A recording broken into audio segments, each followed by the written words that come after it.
തലസ്ഥാന നഗരസഭയിൽ ബി.ജെ.പിക്ക് അധികാരമുറപ്പിച്ചത് കോൺഗ്രസ്. ബി.ജെ.പി ജയിച്ച 41 വാർഡിലും കോൺഗ്രസ് 3-ാം സ്ഥാനത്താണ്. 25 വാർഡിൽ കോൺഗ്രസിന് ലഭിച്ചത് 1000-ൽ താഴെ വോട്ടുകൾ മാത്രമാണ്.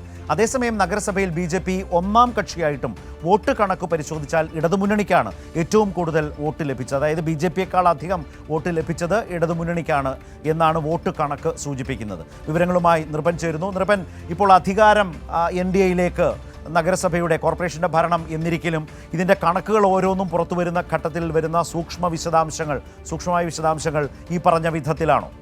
ശരത്ത് മുഖവരെ സൂചിപ്പിച്ചതുപോലെ അധികാരത്തിൽ ഇപ്പോൾ 1-ാമത്തെ കക്ഷിയായി ബി.ജെ.പി വന്നു. അത് ബി.ജെ.പിയുടെ രാഷ്ട്രീയമായ വിജയമായി ബി.ജെ.പിയും എൻ.ഡി.എയും മുന്നോട്ട് വയ്ക്കുന്നു. പക്ഷേ കണക്കുകൾ നമ്മളിപ്പോൾ പരാജയം തന്നെയാണ്. പക്ഷേ ഈ പരാജയപ്പെട്ടതുമായി ബന്ധപ്പെട്ട കണക്കുകൾ, വോട്ടിംഗ് നിലവാരത്തിലെ കണക്കുകൾ പരിശോധിക്കേണ്ടതുണ്ട്. അതിൽ ഏറ്റവും പ്രധാനപ്പെട്ട കാര്യം ആകെ ലഭിച്ച നഗരസഭയുടെ വോട്ടിംഗ് ശതമാനത്തിൽ മുന്നണികൾക്കുള്ള വോട്ട് എൻ.ഡി.എക്കും ഒപ്പം തന്നെ എൽ.ഡി.എഫിനും യു.ഡി.എഫിനുമുള്ള ആകെ ലഭിച്ച വോട്ട് എത്രയാണ്, ഒപ്പം തന്നെ വാർഡുകളിൽ ലഭിച്ച വോട്ടിങ്ങിൻ്റെ പെർസെൻറ്റേജ്, ഏത് മുന്നണിയാണ് 1-ാം സ്ഥാനത്ത്, രണ്ടാമത് വന്ന മുന്നണിയുടെ വോട്ട് എത്രയാണ്, അതിൽ ഈ വോട്ടിംഗ് വ്യത്യാസം എൽ.ഡി.എഫ് യു.ഡി.എഫും തമ്മിലുള്ളയും എൻ.ഡി.എ തമ്മിലുള്ള വോട്ടിംഗ് വ്യത്യാസം എന്താണ്, ഒപ്പം തന്നെ കഴിഞ്ഞ പാർലമെൻറ്റ് തെരഞ്ഞെടുപ്പുമായി ബന്ധപ്പെട്ട് നഗരസഭയിൽ ആകെ പിടിച്ച 3 മുന്നണികളുടെ വോട്ടിംഗ് ശതമാനത്തിൽ ആർക്കാണ് കുറവുണ്ടായത് എന്ന് പരിശോധിക്കുമ്പോൾ കണക്കുകളാണ് നമ്മൾ പറയുന്നത്, മറിച്ച് രാഷ്ട്രീയ ആരോപണങ്ങളുമില്ല. അതുതന്നെയാണ് നേരത്തെ ശരത്ത് പറഞ്ഞ ആകെ ഉള്ള ബി.ജെ.പി ആകെ 100 വാർഡുകൾ, അതിൽ ബി.ജെ.പി വിജയിച്ച 41 വാർഡുകളിൽ കോൺഗ്രസ് 3-ാമതാണ് എന്നതാണ്.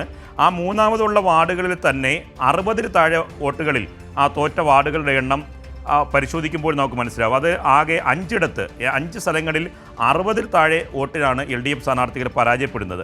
ആ പരാജയപ്പെടുന്ന വോട്ടുകൾ പൊന്നുമംഗലം 14 വോട്ടിനാണ്, കാഞ്ഞിരംപാറ 39 വോട്ടിനാണ്, ആറ്റുകാൽ 11 വോട്ടിനാണ്, ചാല 12 വോട്ടിനാണ്, കുഴിവിള 55 വോട്ടിനാണ്. പിന്നെ 100-ന് താഴെ തോറ്റ വാർഡുകൾ വേറെയുമുണ്ട്. അവിടെയുള്ള ഇഞ്ചോടിഞ്ച് പോരാട്ടത്തിലാണ് ഇടതുമുന്നണി പരാജയപ്പെടുന്നത്. ബി.ജെ.പി വിജയിച്ച 25 വാർഡുകളിൽ കോൺഗ്രസിന് കിട്ടിയത് 1000-ന് താഴെ വോട്ടുകളാണ്. അത് ഒരു വാർഡിൽ 4000 മുതൽ 6000 വോട്ടുകളുള്ള വാർഡിൽ, ഇപ്പോൾ ചാല വാർഡിലാണെങ്കിൽ ഏകദേശം 10,000-ത്തോളം വാർഡുകളുണ്ട്. പോൾ ചെയ്ത വോട്ട് ശതമാനം കണക്കാക്കുകയാണെങ്കിൽ ഏകദേശം 8,000-ത്തോളം വോട്ട് പോൾ ചെയ്തു. അവിടെ തന്നെ നോക്കുമ്പോൾ ഈ ഓരോ ഇടത്തും നോക്കുമ്പോൾ കോൺഗ്രസിന് 1000-ന് താഴെ 400-നും 500-നും വോട്ടുകളാണ് അവിടെ ലഭിച്ചിട്ടുള്ളത്. 4 400-ൽ താഴെയാണ്. വോട്ടിംഗ് നില നോക്കുകയാണെങ്കിൽ ആറ്റിപ്പറ വെറും 370 വോട്ടാണ്, കരിമം വെറും 525 വോട്ടാണ്, ഫോർട്ട് വാർഡിൽ വെറും 225 വോട്ടാണ്, നെടുങ്കാട് വാർഡിൽ 395 വോട്ടുകളാണ് അവിടെ ലഭിച്ചത്. ഓരോ വാർഡിൻ്റെ കണക്ക് ശരാശരി കണക്കാക്കുമ്പോൾ ഏകദേശം 20-25% താഴെ വോട്ട് പോലും കോൺഗ്രസ് പിടിക്കുന്നില്ല. 10-15% വോട്ടുകൾ ആകെ 4000, 5000, 6000 വോട്ടുള്ള സ്ഥലത്താണെങ്കിൽ 10-15% താഴെയാണ് വോട്ടിംഗ് നില. ഒപ്പം തന്നെ ഈ കോൺഗ്രസ് വിജയിച്ച വാർഡുകളിൽ ബി.ജെ.പിയുടെ സ്ഥിതി കൂടി തിരിച്ച് നമുക്ക് പരിശോധിക്കുമ്പോൾ അതിൻ്റെ വസ്തുത മനസ്സിലാകും. ചില വാർഡുകളിൽ ബി.ജെ.പിയുടെ സഹായം കോൺഗ്രസ് ലഭിച്ചിട്ടുണ്ട്. അതിൽ മുട്ടട ഡിവിഷനിൽ വെറും 460 വോട്ടാണ് ബി.ജെ.പി സ്ഥാനാർത്ഥി പിടിച്ചത്. അവിടെ നമ്മൾ മുട്ടട വാർഡിനെ സംബന്ധിച്ച് നേരത്തെ പറഞ്ഞാണ്. അവിടെ വൈഷ്ണ സുരേഷ് ജയിച്ച വാർഡാണ്. കുന്നൂഴി വാർഡിൽ ബിനു ഐ.പി പരാജയപ്പെട്ടു. അവിടെ മേരി ബുഷുമാണ് വിജയിച്ചത്. അവിടെ ബി.ജെ.പി ആകെ പിടിച്ചത് 394 വോട്ടാണ്. ഒപ്പം തന്നെ നമ്മൾ കഴിഞ്ഞ പാർലമെൻറ്റ് തെരഞ്ഞെടുപ്പിൽ ഏതെങ്കിലും മുന്നണി സംബന്ധിച്ച് ഈ രാഷ്ട്രീയപരമായ പരാജയമാണോ എൽ.ഡി.എഫിന്, രാഷ്ട്രീയപരമായ മുന്നേറ്റം യു.ഡി.എഫിനും എൻ.ഡി.എക്ക് ഉണ്ടായിട്ടുണ്ടോ, യു.ഡി.എഫിൻ്റെ തകർച്ച ഉണ്ടായിട്ടുണ്ടോ എന്ന കാര്യം കഴിഞ്ഞ പാർലമെൻറ്റ് തെരഞ്ഞെടുപ്പുമായി ബന്ധപ്പെട്ട് നഗരസഭയുടെ കോർപ്പറേഷനിലെ വോട്ടിംഗ് നിലവാരം പരിശോധിക്കണം. കഴിഞ്ഞ ബി.ജെ.പി പാർലമെൻറ്റിൽ പിടിച്ചത് 2,13,214 വോട്ടാണ്. ഇത് തദ്ദേശ തെരഞ്ഞെടുപ്പിലായപ്പോൾ 1,65,055 വോട്ടായി എൻ.ഡി.എയുടെ വോട്ട് കുറഞ്ഞു. കോൺഗ്രസിന് അന്ന് ലഭിച്ചത് 1,84,727 വോട്ടാണ്. അത് കുത്തനെ ഇടിഞ്ഞ് 1,25,396 എന്നാൽ എൽ.ഡി.എഫിൻ്റെ വോട്ട് പരിശോധിക്കാം. എന്നാൽ ഇടതുമുന്നണിക്ക് പാർലമെൻറ്റിൽ ലഭിച്ചത് 1,29,048 വോട്ടാണ്. ഇത് തദ്ദേശ തെരഞ്ഞെടുപ്പിൽ വർദ്ധിച്ച് 1,67,801 വോട്ടായി കുറഞ്ഞു. അതായത് 1,84,727 വോട്ടിൽ നിന്നും 1,25,396 വോട്ടിലേക്ക് യു.ഡി.എഫ് രാഷ്ട്രീയപരമായി കുത്തനെ ഇടിഞ്ഞിട്ടുണ്ട്. പിന്നെ വാർഡുകളുടെ അടിസ്ഥാനത്തിലെ കണക്കുകൾ പരിശോധിക്കുമ്പോഴും ബി.ജെ.പിക്ക് എൻ.ഡി.എക്ക് തിരുവനന്തപുരത്ത് അധികാരത്തിലെത്താൻ കോൺഗ്രസ് വഴി ഒരുക്കി എന്ന് തന്നെയാണ് കണക്കുകൾ വ്യക്തമാകുന്നത്. ഇത് രാഷ്ട്രീയപരമായി പറയുന്ന എൽ.ഡി.എഫിൻ്റെ ആരോപണമല്ല. ഓരോ വാർഡിലെയും കണക്ക് തിരിച്ച് ശതമാനം കണക്കാക്കുമ്പോൾ യു.ഡി.എഫ് വിജയിച്ച വാർഡുകളിൽ ബി.ജെ.പി പിന്നോട്ട് പോയിട്ടുണ്ട്.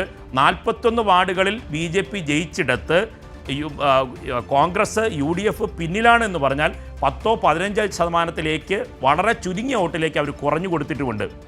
പരസ്പരം ഒന്നാമത്തെ കക്ഷിയായി കോൺഗ്രസ് BJP NDA ഈ വാർഡുകളിൽ സഹായിക്കാതിരുന്നു എങ്കിൽ കോൺഗ്രസിൻ്റെ UDFൻ്റെ വോട്ട് പിടിച്ചു നിർത്തിയിരുന്നുവെങ്കിൽ ഒന്നാമത്തെ കക്ഷിയായി ഈ വോട്ടിൻ്റെ പെർസെൻറ്റേജ് കണക്കാക്കി LDFന് ആകെ ലഭിച്ച വോട്ടിൻ്റെ കണക്കാക്കുകയാണെങ്കിൽ ഒന്നാമത്തെ കക്ഷിയായി LDF തലസ്ഥാന നഗരസഭയിൽ ഒന്നാം കക്ഷിയായി അധികാരത്തിൽ വരുമായിരുന്നു. ആ കണക്കുകളാണ് വാർഡ് അടിസ്ഥാനത്തിൽ പരിശോധിക്കുമ്പോൾ വ്യക്തമാകുന്നത്. ശരത്. ശരി, നൃപനാണ് ഈ വിശദാംശങ്ങൾ നൽകിയത്. ജയപരാജയങ്ങൾക്ക് നിശ്ചയമായും രാഷ്ട്രീയ സാമൂഹ്യ ഘടകങ്ങൾ കാരണങ്ങൾ ഉണ്ടാകും. അത് മുന്നണികൾ വിലയിരുത്തേണ്ടതാണ്. പക്ഷേ ഓരോ തെരഞ്ഞെടുപ്പിലും ലഭിച്ച വോട്ടുകൾ അത് ജയപരാജയങ്ങളെ എങ്ങനെ നിർണ്ണയിച്ചു എന്നത് വളരെ പ്രധാനമായ വിലയിരുത്തലിന് വിധേയമാകുന്ന മറ്റൊരു ഘടകമാണ്. അക്കാര്യങ്ങളാണ് ഇപ്പോൾ കൈരളി ന്യൂസ് ഇതുമായി ബന്ധപ്പെട്ട് നൽകിയിട്ടുള്ളത്. അതായത് BJP നയിക്കുന്ന NDA തിരുവനന്തപുരം കോർപ്പറേഷനിൽ അധികാരത്തിൽ വരുമ്പോഴും അധികാരത്തിൽ വന്ന ആ മുന്നണിയേക്കാൾ ആകെ വോട്ടുകൾ കൂടുതൽ സമാഹരിച്ചത് രണ്ടാം സ്ഥാനത്ത് നിൽക്കുന്ന ഇടതുമുന്നണിയാണ് എന്ന് കണക്കുകൾ വ്യക്തം. അതിൻ്റെ കണക്കാണ് നമ്മൾ കണ്ടത്. മറ്റൊരു പ്രധാനപ്പെട്ട കാര്യം, അവർ ജയിച്ച വാർഡുകളിൽ മൂന്നാം സ്ഥാനത്തെത്തിയ കോൺഗ്രസ് വളരെ പിന്നിൽ പോകുന്ന വിധത്തിലേക്ക് അവർക്ക് മറ്റു മണ്ഡലങ്ങളിൽ ഉണ്ടായിട്ടുള്ള അവരുടെ പ്രകടനവുമായി ബന്ധപ്പെട്ട് നോക്കിയാൽ മൂന്നാം സ്ഥാനത്ത് നിൽക്കുന്ന കോൺഗ്രസ് BJP ജയിച്ച മണ്ഡലങ്ങളിൽ 1000-ൽ താഴെ, പലതും 500-ൽ താഴെ എന്ന നിലയിലേക്ക് വരുന്നു. 3000-വും 3000-ൽ പരം വോട്ടുകളുടെയും ഡിഫറൻസിൽ മറ്റ് രണ്ട് കക്ഷികളും നിൽക്കുമ്പോഴാണ് കോൺഗ്രസ് അങ്ങനെ നിൽക്കുന്നത്.